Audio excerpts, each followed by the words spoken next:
people don't like that. There's some people who don't like that. I can kind of see what the game's going for, but yeah, it is what it is. I don't really mind. Oh yeah, you can change server in your rank resets. That's true, isn't it? They should just make it character-wide if you can change server. Okay, Dino versus Red Team. Team Dino with the Summoner. Team Red Team with the Deathblade and the War Dancer and the Bard main. Let's see what happens here. Blade buffs the team. Wow, and the War Dancer dives right in, but gets knocked on his ass. Gets up. Bard gets the stun and the beam, and the War Dancer goes in off it. Ready Player Us hits us with the raid. I'm gonna break commentator character for a second and say welcome everybody from Ready Player Us's stream.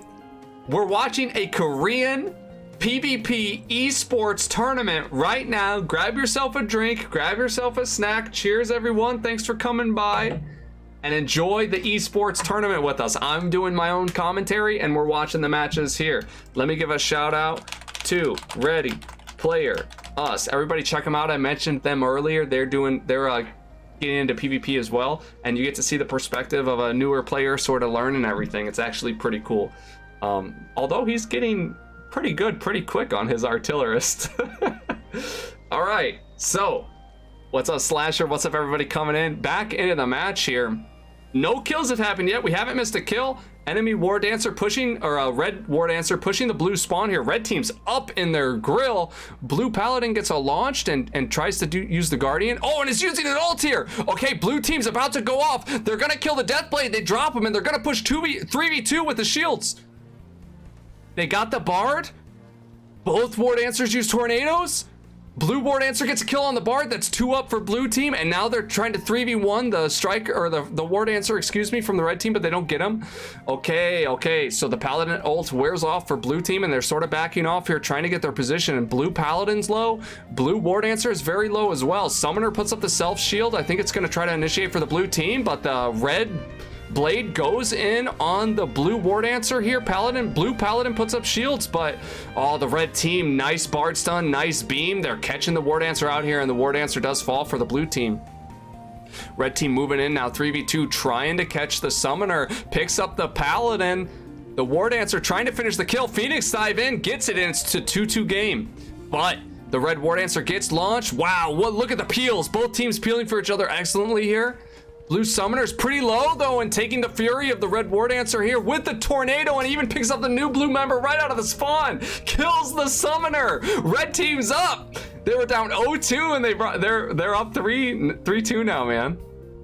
The red War Dancer is low though, trying to escape the Paladin. Wow, the Bard peels, saved the War Dancer life. It was about to get sword beamed by the blue Paladin, but survives. Up kicks now for the blue War Dancer. Tosses the ult as well onto the red team, and red striker is down, and it's a 3-3 game. All blue team members up. Maybe gonna try to chase down this Blade. It's really hard to chase down a Blade, but they're gonna try. Whoa, what was that stun? Did that land? That was wild. Blue Summoner with the worm catches the red Bard out of position, and now blue is up 4-3. Players are decent HP. Both just they're all running around together. Summoner's resummoning the pets. The wolf is going in. Summoner might try to get this wolf to detonate, and does, but the Blade gets away, but runs into the horses in the process, using the CC immunity to try to catch the Paladin. Gets a combo Blitz Rush into the Hurricane Sonic and gets out with a surprise attack into the Identity. Whoa, this Blade is moving. Low HP. Final 25 seconds in the match. Blue team's up by 1 kill. Blade trying to stay alive. If the Blade falls here, it's almost surely a loss now. Blue team up 5-3, 15 seconds. The red team has to get a team wipe here to win outright.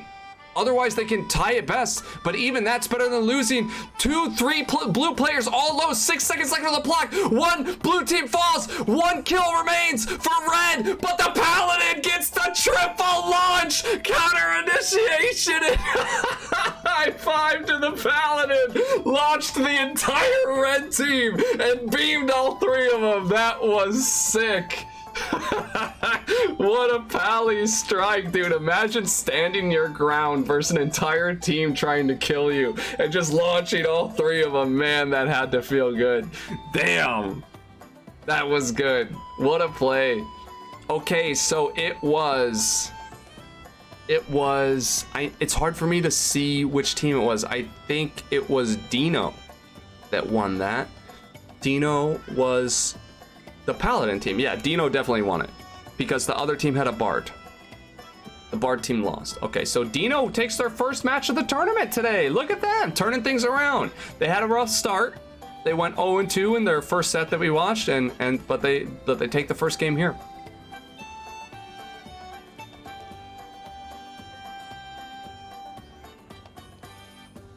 Wow, really, Vire? The second Awakening questline's insane. You've been doing it for hours, and you're only halfway. Goodness. These tourneys are so hype, dude. I'm having so much fun. You never want to play a classic that requires a second ult. Damn. Let's take a look at the stats here. Wow, the Paladin keeping up in damage with his Summoner and his War Dancer. How wild is that? The Paladin from Dino putting in serious work. 307k there, and in fact that was a lot because of that last exchange. He got the triple launch and the double sword beam crit, so that pretty much gave him like 50, 60, 70k right there. So it's a little bit inflated, but still it's cool to see him keep up with the other DPS on his team. The Bard likewise on the red team only able to do half the damage of the blue Paladin, so big difference in the support damage there.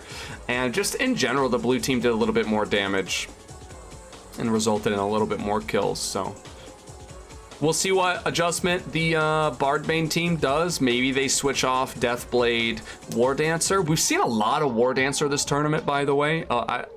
We've seen a lot of War Dancer this tournament. It's a very popular class in Korea, it seems. It seems War Dancer or Striker is a part of a lot of teams.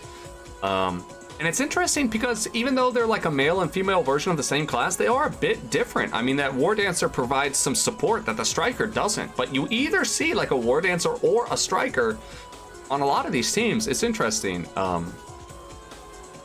They do have long juggles. They do have a lot of knockdowns, so that could be part of it.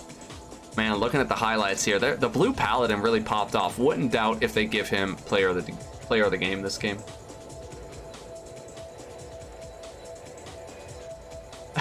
Thanks, Rake. The jump freeze is so powerful as well. The Phoenix dive, yeah. An engage from 3/4 of a screen distance into a tier 3 CC. Yeah, that could honestly be the reason it's such a great engage. I've always said that about Striker and about War Dancer, is they have some of the best engages. And I mean, I miss it now as a Berserker player. My engage is not as strong as when I played Striker, and I do feel that. I think that's definitely a noteworthy point. Kiro Cat, thanks for the follow, as well as everybody who came by from Ready Player Us's stream. Again, thank you very